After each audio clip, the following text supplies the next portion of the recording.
A C-17 can't land here. It's impossible. That's what Tom Walker said the night the Air Force called his farm. And honestly, he meant it. His runway was 200 feet of gravel. No control tower, no beacon, no concrete. Just dirt history and a promise he hadn't broken in over 40 years. But what made it sacred, what made it more than forgotten terrain, was who Tom Walker was and what he carried with him. This isn't just a story about airplanes. It's about legacy, quiet loyalty. Welcome to Grateful Stories, where tales of compassion and kindness are told. Let's uncover what really happened. Tom wasn't just a farmer. He was a veteran. United States Air Force Gulf War call sign, dust cap retired tech sergeant. He never talked about it much. Not in town, not at the VFW, not even when folks pressed.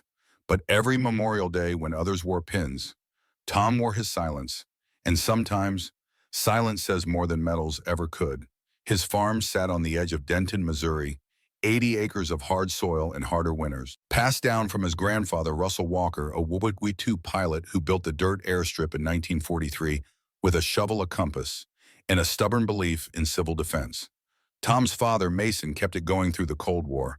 And when Tom came home in '91, burned out, haunted, and just trying to keep something steady under his boots, he took over. That's how it stayed. 3 generations. One strip of land that never once forgot how to catch a plane. Tom's body was 62, but his hands looked older.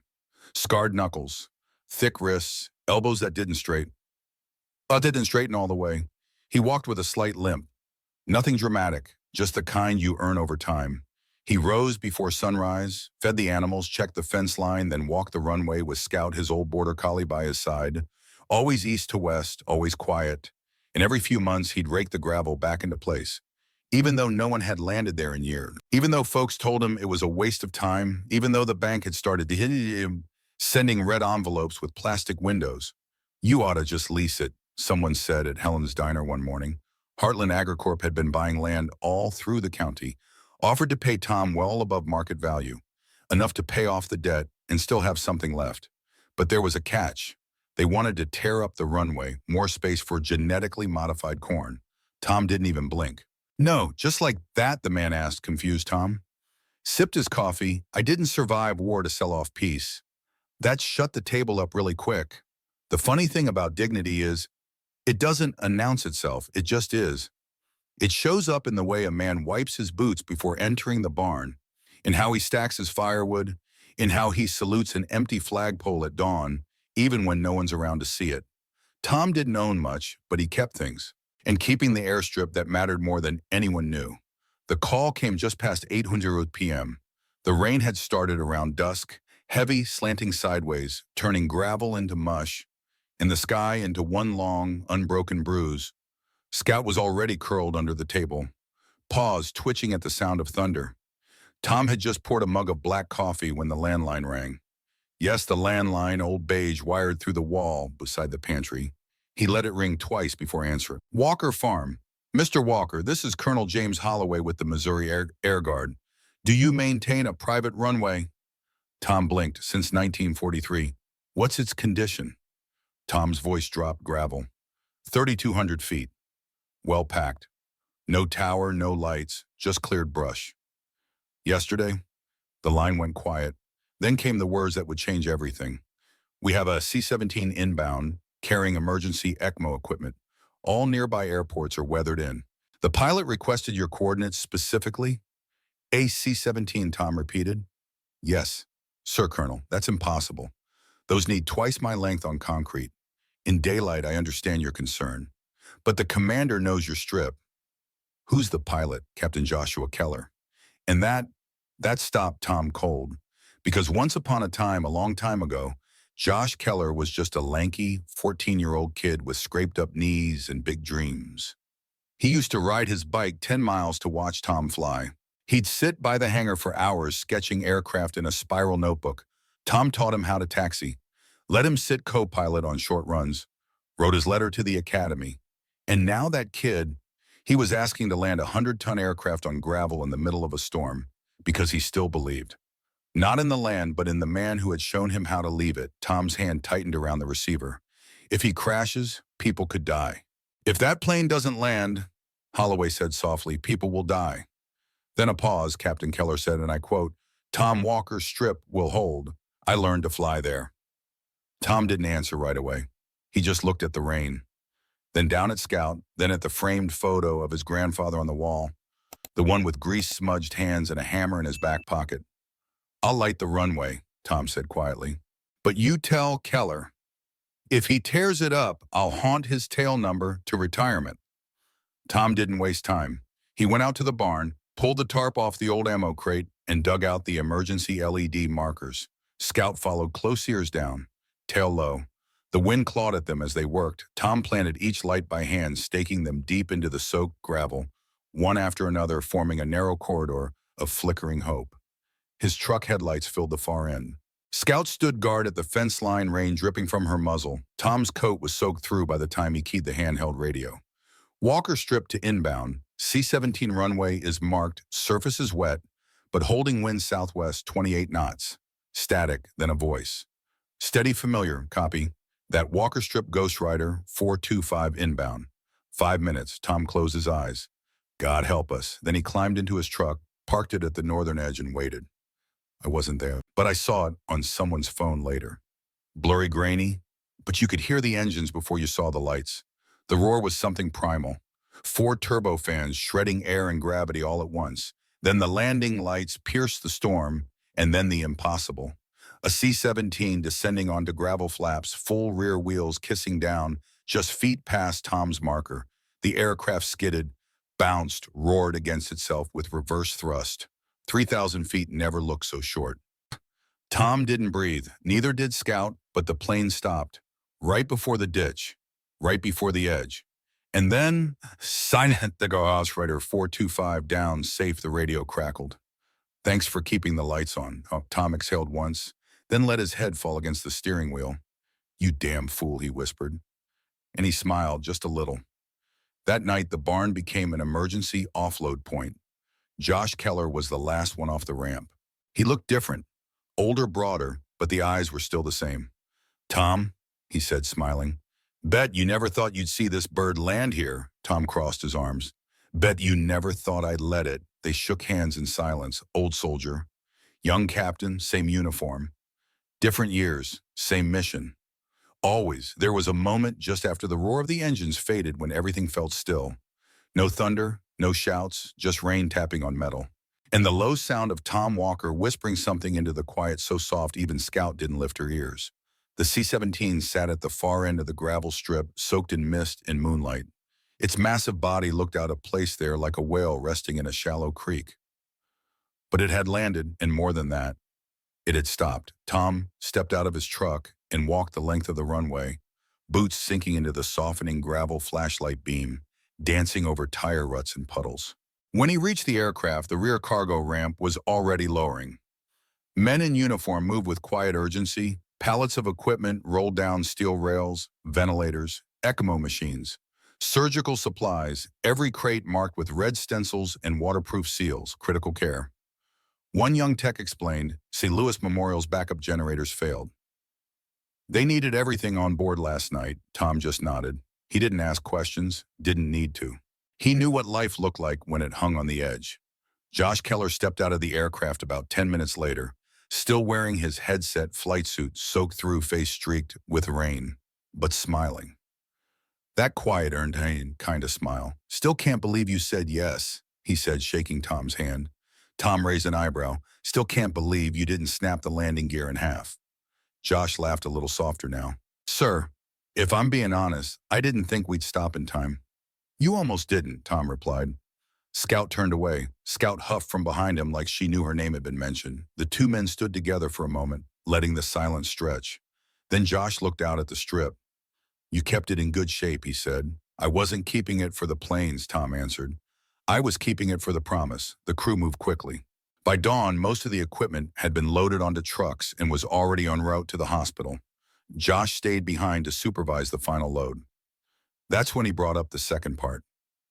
The hard part. We got a problem. He told Tom.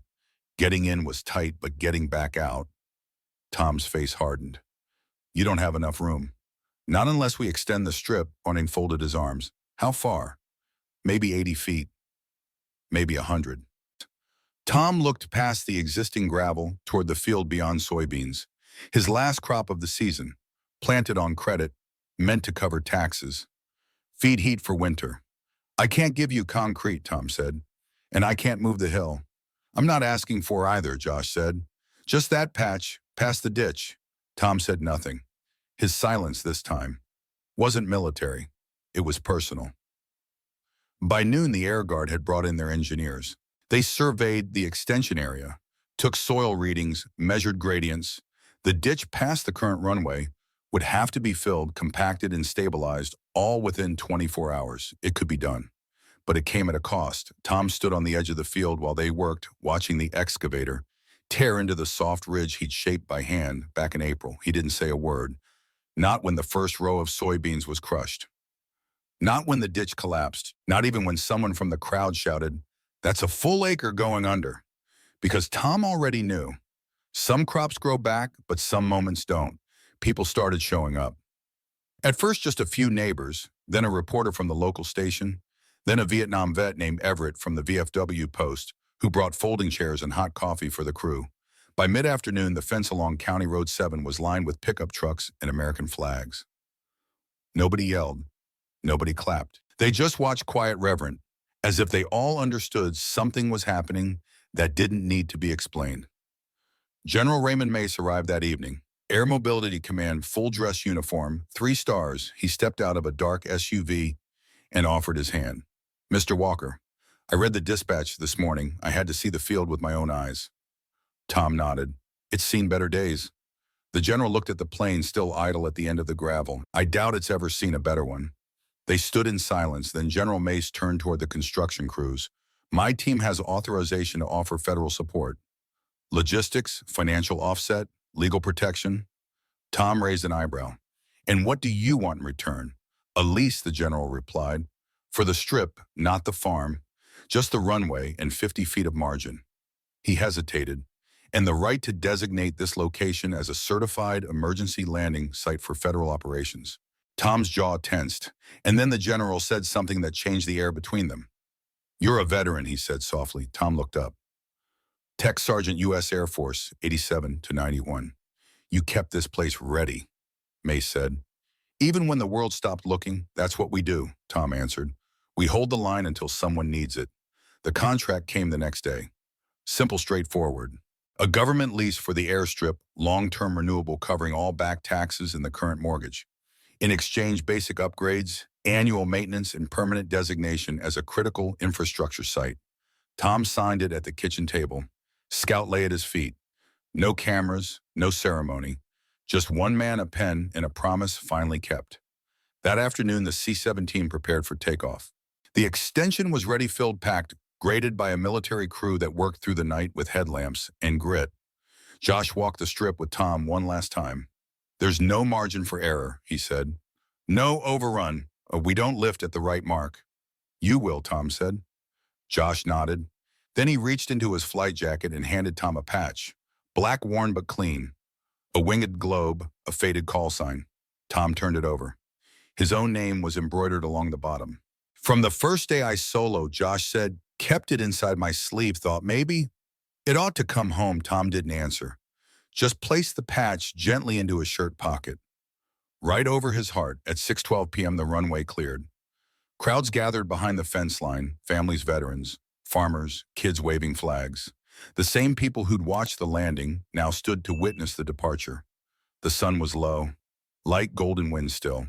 Josh taxied to the northern edge, ran the last of the system checks, and locked eyes with Tom one more time across the strip. Then, the engine screamed, dust rose, gravel buckled.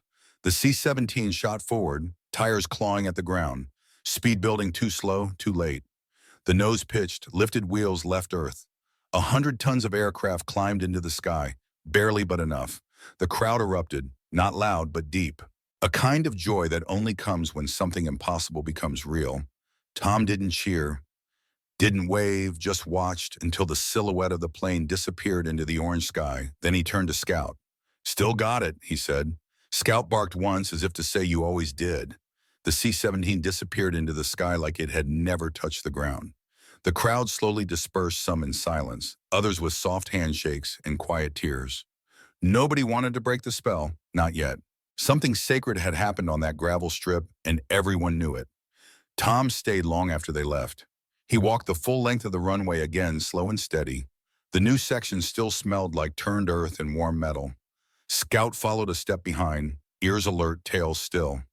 When they reached the far end, Tom knelt down and brushed his fingers across the gravel. Some stones stuck to his calloused hand. He stared at them for a moment, then smiled. "Still held," he whispered. The next morning, the phone started ringing. At first, it was the county commissioner, then the mayor, then a colonel from the Pentagon, then a journalist from the St. Louis Courier, then two different networks. But Tom didn't answer any of them. He left the phone off the hook and fed the chickens instead. That afternoon, a black SUV pulled into the driveway. Not military this time. Civilian plates, tinted windows, polished paint that didn't belong on a dirt road. A woman stepped out. Late 30s, slate gray, suit boots, too clean for the farm. She carried a leather portfolio and moved with the kind of stillness that made people notice. Tom met her halfway down the gravel path, wiping his hands on a rag. "Sir," she said, "my name is Olivia Brooks, Department of Veterans Affairs, Special Liaison for Homeland Infrastructure." Tom squinted. Sounds like a long title for someone who wants something.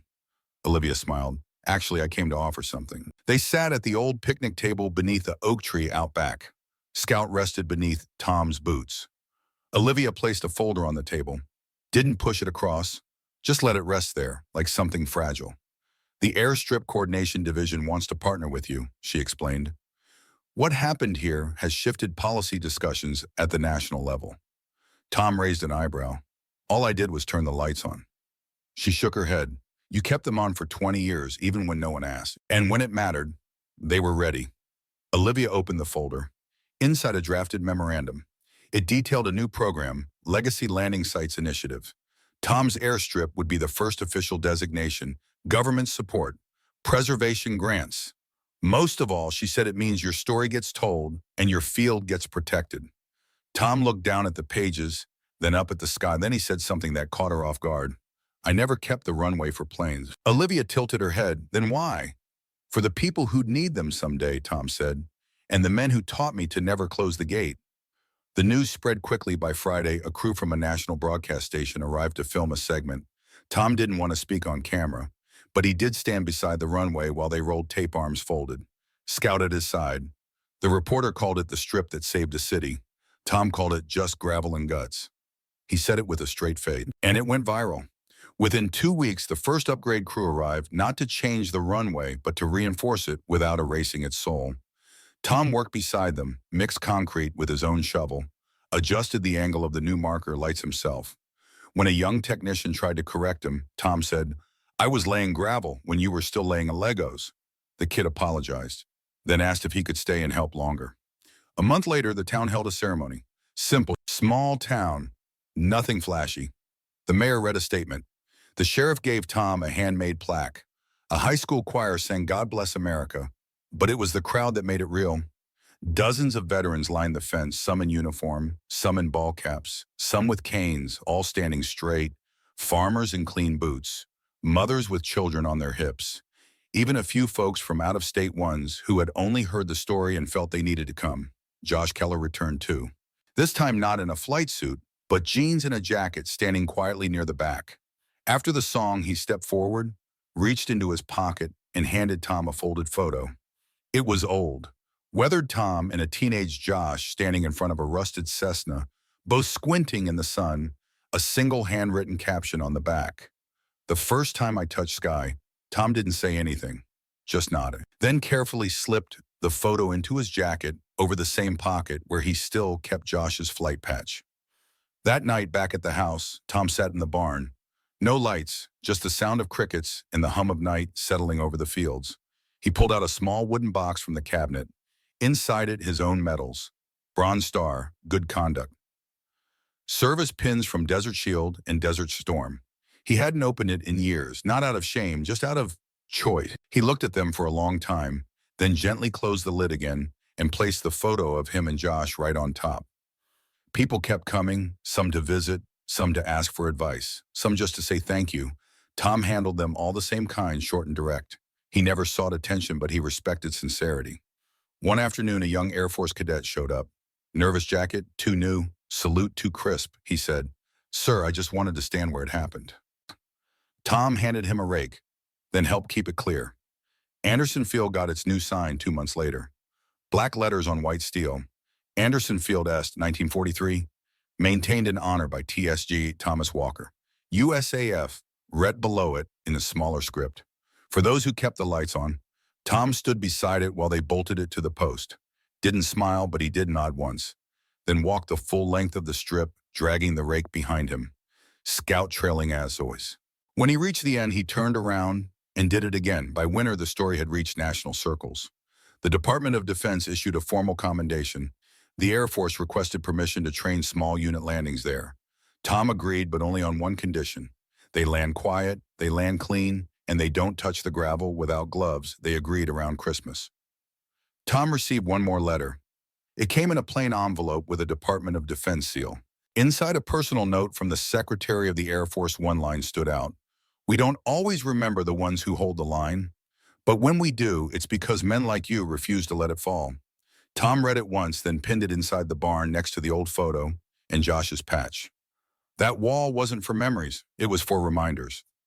Following spring, a girl named Harper from Denton Elementary wrote Tom a letter. Her class had learned about the airstrip. She wrote, Dear Mr. Walker, thank you for keeping the runway safe. My dad says people like you are the reason we're still free. If I fly one day, I hope I land where you are. Tom sent back a drawing, a sketch of a plane over a field. Just 3 words underneath. The sky remembers spring came early that year. The frost lifted by March and the gravel on the runway settled with that perfect crunch, the kind that tells you something is solid beneath your feet. Anderson Field looked different now, but only just. The surface had been stabilized. The lighting was cleaner. A new windsock had been added near the north end, but the soul of the place that stayed the same, because Tom Walker hadn't changed. He still woke before the sun, still fed, scout before himself, still walked the strip twice a day, rake in hand like a chaplain, tending the altar of something he refused to let be forgotten. Only now more people walked with him. The cadets came first. Once a month, a van would arrive from Whiteman Air Force Base carrying half a dozen young men and women, future pilots, future loadmasters, future engineers. Tom never lectured. He handed them each a brush, a bag of gravel, or a sledgehammer. And then he said the air doesn't care who you are, only whether you're ready. By the end of the day, they understood they always did. One morning, a man named Mitchell Hughes showed up, retired Colonel Purple Heart, Afghanistan and Iraq. He said he had been following Tom's story from Virginia. He didn't come to talk. He came to listen. They sat under the oak tree for 3 hours, barely saying a word. Then as he left, Mitchell said, We all came back carrying something. You turned yours into a landing zone. Tom nodded. Some things don't leave you, he said. They just get repurposed. In late April, a film crew from DC came out to make a documentary. They brought drones, lights, and a director with big ideas. Tom agreed to one interview. They asked him how he wanted to be introduced on camera. He thought about it, then said veteran farmer watchman, nothing more, nothing less. Anderson Field became a case study in defense circles, how preparedness sometimes depends not on machinery or money, but on memory and the people who remember. The Department of Defense designated a new category of civilian-military partnerships. Legacy readiness sites. Tom's Field was Site 001. Others followed some old fire towers, some decommissioned landing strips, even a retired naval dock in New Hampshire. But Tom's place, that was the spark that summer. The town renamed the road leading to the airstrip. It had been County Road 7 for 60 years. Now the new sign read, Walker on her way. They held a small ceremony. No marching bands. No politicians. Just neighbors. Josh Keller came back for it. So did Olivia Brooks from the VA and General Mace in civilian clothes. This time, they unveiled a granite marker just inside the fence line, simple square etched with care. To those who kept the lights on when the world went dark, underneath Sergeant Thomas Walker, USAF Ret, guardian of the strip, keeper of the promise. That night, back at the house, Tom took down the framed photo of his father, the one that always hung above the wood stove. He wiped the glass, cleaned the frame, and hung it inside the barn, right next to the old flight patch from Josh. And the letter from the Secretary of the Air Force Scout sat watching from the haystack. Tom looked at the wall for a long time, then said softly, "You see this, Dad?" They remember. But the moment that meant the most came a week later with no cameras and no audience. Just a knock at the door around dinner time. Tom opened it to find a boy. Couldn't have been more than 12, skinny. Nervous, wore a faded Air Force hoodie, 2 sizes too big. In his hands, a folded sheet of notebook paper. Tom looked down at him. "Sir," the boy said, voice shaking. "My dad says I should learn to look men in the eye when they've done something great." Tom crouched. Took the paper gently. The boy added, "I want to be a pilot. Someday I was hoping. Maybe you could teach me to see the wind." Tom smiled, small but deep. "You come back when you're ready," he said, "and I'll show you where it waits." The paper had a drawing. A rough sketch of a plane, wings wide, tail low, coming down through clouds toward a short strip lined with little dots. Below it, the boy had written in big letters, "Sometimes you land where someone was brave enough to keep the lights on." Tom pinned it on the wall. Right at the center, above medals, above documents, above everything by fall. The Veterans Network had taken Tom's story and run with it. At reunions and VFW halls, they spoke of Anderson Field, the way people speak of places that hold more than just coordinates. The old man who saved a runway, the vet who never quit post, the man who taught the gravel to wait. And Tom, he just kept showing up, raking, repairing, listening for the sound of engines far off in the sky. One evening, just as the sun fell low behind the western ridge, Tom took Scout and walked the full strip from end to end. When he got to the south edge, he stopped, looked out across the field, golden now, swaying with dry grass. Then, without a word, he reached into his back pocket and unfolded a letter he hadn't opened in weeks. It was from a young soldier stationed overseas. The ink was smudged, the paper worn, but the last lines were clear. "You don't know me, sir, but I know who you are, and if I ever need to land, I hope you're still out there." Watching Tom read it twice, then folded it, put it back, and whispered into the wind, "I'll be here." The next morning, he installed a new sign at the northern edge of the runway. Not government issued, not part of the lease, just something he carved himself. Pine wood, burned lettering. It said, "Veterans keep watch." Here, and beneath it, carved faint but firm, "Welcome home." In our darkest moments, kindness still finds a way, often in the quietest places. Not everyone who helps wants recognition. Some just need to know that today, someone isn't going hungry. And sometimes, that alone is enough to change a life. You may forget the story, but if no one retells it, history stays silent forever. Subscribe to Grateful Stories, where justice is honored, kindness is remembered, and no act of quiet heroism is ever lost.